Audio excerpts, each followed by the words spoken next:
жаңы үйлөнгөн кезиңер эсиме түшүп кетти. Ал кезекте Адилет таптакыр башкача болчу,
Adlet, ne oldun, giydin mi?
Атайне.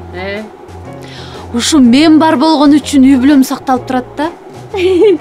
Ушу мага негизи эстелик коюш керек деп ойлоп койдум.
3 ай болду. Эч нерсе кылбайсың. Уялбайсыңбы?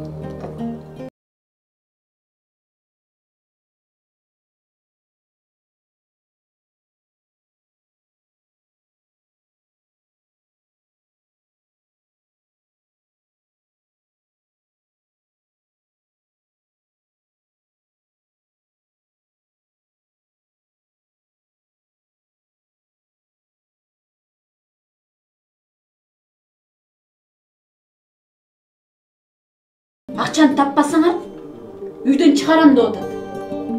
Чыгарып салса каяка барабыз? Тине кызым жакында лагерден келейин деп атат. Калалан да көчөдө.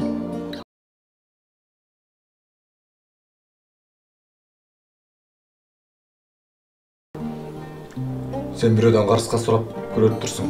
Эмне үчүн мен дайыма карыз калышым керек, я? Сага эмне баары бербе?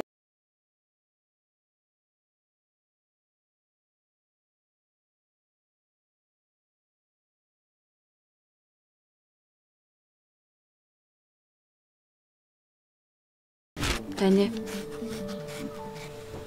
Адилет эч нерсе кылгысы келбейт. Эч нерсени мойнуна алгысы келбейт. Мындай жоопкерчилик деген жок. Ушунчалык тажап кеттим, Тайне. Ушунчалык. Бүт баарын өзүм мойнума сүйрөп жүргөндөн тажап кеттим. Башында эле эскертпедим беле. Эгерде мына ушундай болсо, чарчайсың, ыйлайсың, тажайсың деп. Анан эмне болот? Анан үй бүлө бузулат деп. Мына. Анан эмне кылайын, Тайне? Бизди бала кезибизден баштап үйрөтүшкөн. Күчтүү болуш керек. Эч кимге ишенбей баардык ишти өзүң аткаргын деп. Биздин тукумубуздагы аялдардын баардыгы ушундай болушкан. Мен дагы өмүрүмдүн жарымына чейин болгон жумуштун баарын аттай болуп өзүмө жүктөп алып, өзүм кылчумун. Качан гана аял деген бул үй бүлөдө аял гана болуш экенин түшүнгөнгө чейин. Мен аябай кыйналгам. Мен да аябай кыйналган болом. Ой, Тайне, каяктан аял болосуң, тигинтип күйөөң жалкоо болуп атса. Кызым, мен сага бир акылдуу нерсе айтып коеюн. Эгерде биз эркектин жоопкерчилигин баарын өзүбүзгө алып алсак, эркек жоопкерчиликсиз анан жалкоо болуп калат. Билесиңби ушуну? Ошон үчүн азыр тандашың керек. Же өмүр бою ишти өзүң кыласың, же болбосо акыбалды өзгөртүш керек. Ой, Тайне, мен аракет эле кылып атам. Ал баары оңолбойт дагы, өзгөрбөйт дагы. Ой, аны өзгөрткөндүн кереги жок эч кандай. Сен өзүңдү өзгөртүшүң керек. Качан гана сен күйөөңдүн жоопкерчилигин өзүнө берсең, анан баардыгы жакшы болот. Ой, Тайне, анда таптакыр болбой калбайбы? Ай эмне? Азыр баары жакшы болот дагы. Анда сен чарчаганда, тажаганда эмес турбайсыңбы? Сага ушундай жашоо жагат экен анда. Жашай бер.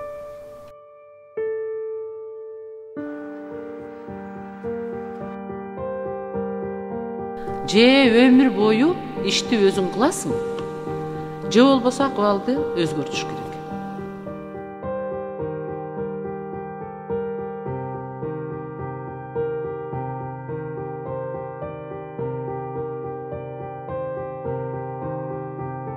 Качан гана сен күйөөңдүн жоопкерчилигин өзүнө берсең, анан баардыгы жакшы болот.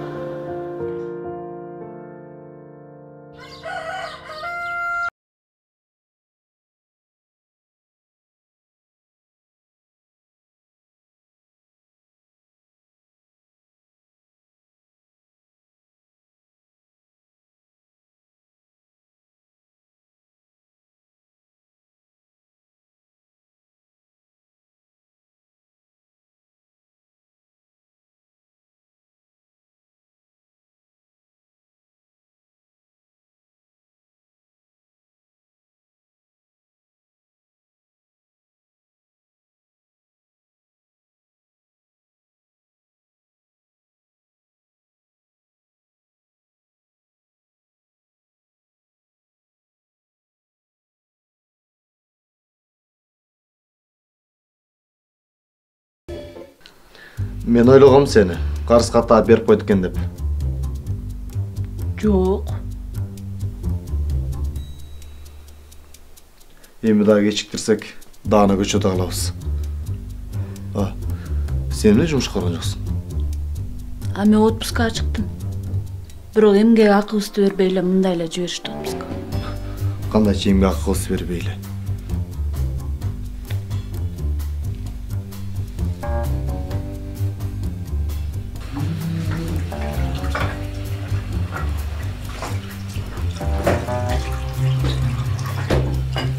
Эмне? Түшкү тамак жокпу? Үйгө эч ким тамак аш сатып келбесе, каяктан тамак болот эле?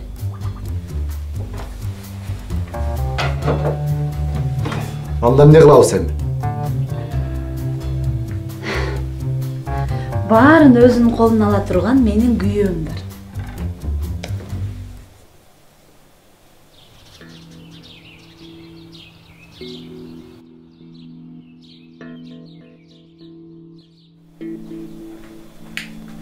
Ата? Оу? Ата, siz kaçan menin krujogumdun akçaсын beresiz, эжем сурап атат. Kızım, жақында берем. Жақында берем kızım.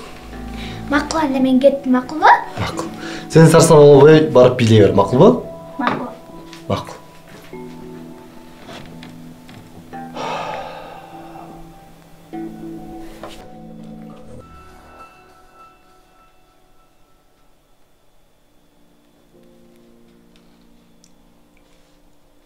Алло. О, ассаламу алейкум. Досым, кандайсың? Жакшыбы? Кандайсың досым? Жакшыбы? Иштериң жакшыбы? Жоголуп кеттиң го досым, такыр көрүнбөй эле. Жүрөм, жакшы эле. Заказдар болуп калса мага деле айтып койчу. Ой, заказдар толтура эле болуп атат. Күнүгө жумушунда бошобой атабыз. Сен өзүң жоголуп кетпедиңби? Макул, сөзсүз барам. Келериңде чалып кой досым, жумуш толтура. Келе бер досым. Барам. Макул. Мейли, макул да.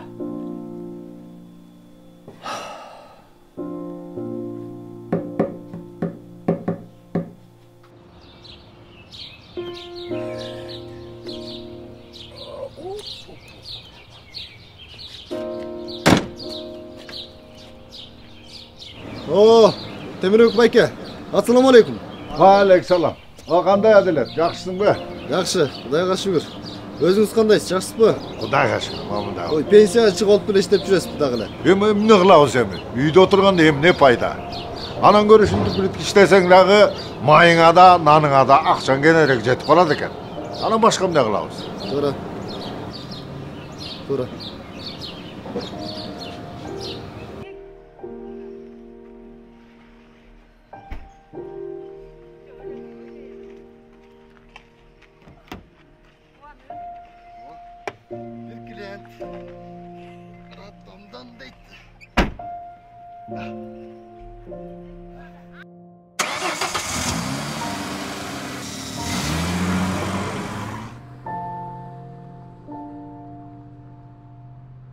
Жакшы.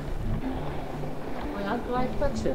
Ар бир эркек табышкер болууга жөндөмү бар. Ой, Тайне. Адилеттен каяктагы табышкер чыкмак эле. Жада калса биздин холодильникке кирген чычкан ачкадан алды эле өлүп калат. Аял эркектин алдында назик, эркектин камкордугуна, жардамына муктаж экенибизди билгизип турушубуз керек. Ошондо гана эркек күчтүү, жоопкерчиликти сезет. Ошон үчүн күйөөңө мүмкүнчүлүк бер. Эркектик касиетин көргөнгө. Тайне, мен сизге анан чалайын. Тиги табышкер келди окшойт.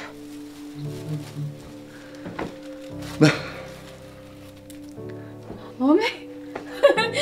Сен эмне таксист болуп иштеп келдиңби? О, бош жатканда эмне кылмак элем? Чынын айтып атасың? Ооба, эртең дагы бир жерге барам. Эмне уялган жоксуңбу таксист болуп иштегенден? Эмне уялмак элем? Бас, ысыраак тамаксыздар, тамак ичели.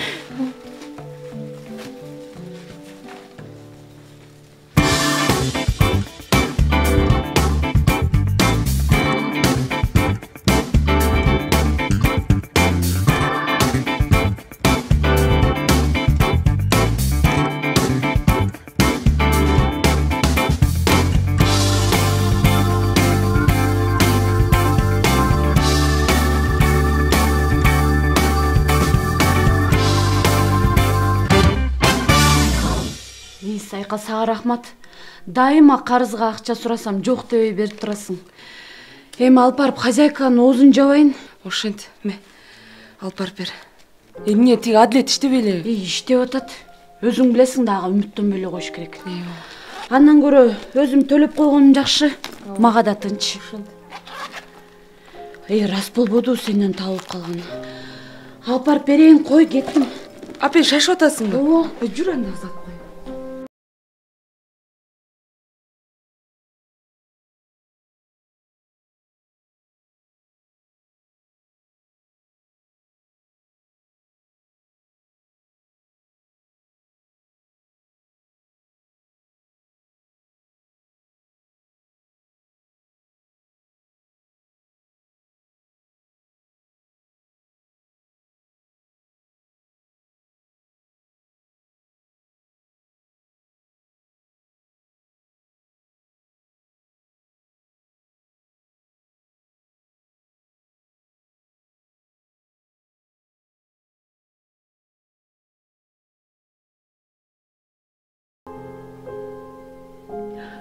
Мен үйгө деген акчаны төлөп койбодум беле? Кандайча төлөп койдуң эле? Мен азыр эле кожойкеге акчаны берип келбедимби? Анда мен эмне карызга акча алдым көкмедей бул?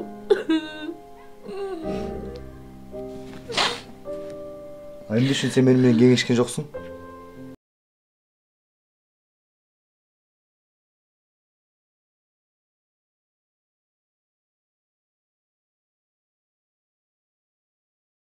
Bileysin. Özün başkarıp, özün çeşip kөнгөнсүң да. Анан ыйлайсың дагы. Мен ойлодум да бул үйдөн чыгып калбайлы деп. Сен ойлодуң да, мунун колунан эч нерсе келбейт деп. Сен дайыма какшайсың. Сен ким элең? Сенин колуңан эч нерсе келбейт деп.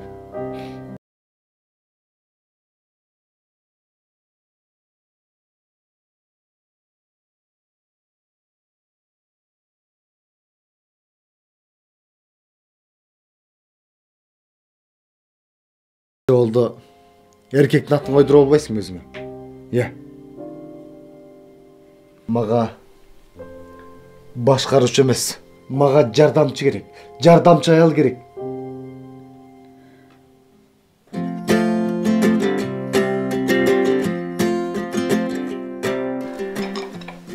Айланып кетейиндерим.